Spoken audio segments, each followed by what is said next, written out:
बारागाव नांदूर येथे दुचाकी झाडावर आदळून भीषण अपघात. 19 वर्षीय आकाश भालेराव नामक तरुणाचा अपघातात जागीच मृत्यू. राहुरी तालुक्यातील बारागाव नांदूर येथून राहुरीकडे जात असलेल्या 19 वर्षीय तरुणाचा दुचाकी अपघातात दुर्दैवी मृत्यू झाल्याची घटना मंगळवारी दिनांक 30 डिसेंबर 2025 रोजी दुपारी घडली.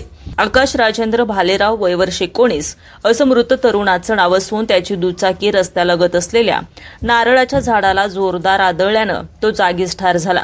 मिळालेल्या माहितीनुसार आकाश भालेराव हा मंगळवारी दुपारी सुमारे 2:30 वाजेच्या सुमारास हिरो कंपनीच्या स्प्लेंडर दुचाकीवरून बारागाव नांदूर येथून राहुरीकडे निघाला होता.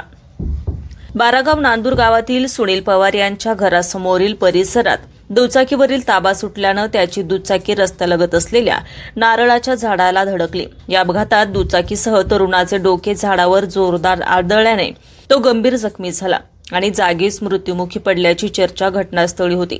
अपघाताची माहिती मिळताच गावातील ग्रामस्थ, नातेवाईक आणि कुटुंबियांनी घटनास्थळी धाव घेतली. तात्काळ 108 क्रमांकावर संपर्क साधून रुग्णवाहिका बोलवण्यात आली. जखमी अवस्थेत आकाशला राहुरी येथील ग्रामीण रुग्णालयात दाखल करण्यात आलं. मात्र वैद्यकीय अधिकाऱ्यांची तपासणी अंती त्यास मृत घोषित केला. सायंकाळी उशिरापर्यंत मृतदेहावर शवविच्छेदनाची प्रक्रिया करण्यात आली. घटनेची माहिती मिळताच पोलीस नाईक गणेश सानप यांनी घटनास्थळी भेट देऊन अपघाताची पाहणी केली. या प्रकरणी राहुरी पोलीस ठाण्यात अपघाताची नोंद करण्यात आली असून पुढील तपास पोलीस निरीक्षक संजय थेंगे यांच्या मार्गदर्शनाखाली सुरू आहे. SR24 न्यूज चॅनेलकरिता रमेश खेमनर यांच्यासह सोमनाथ वाघ, SR24 न्यूज.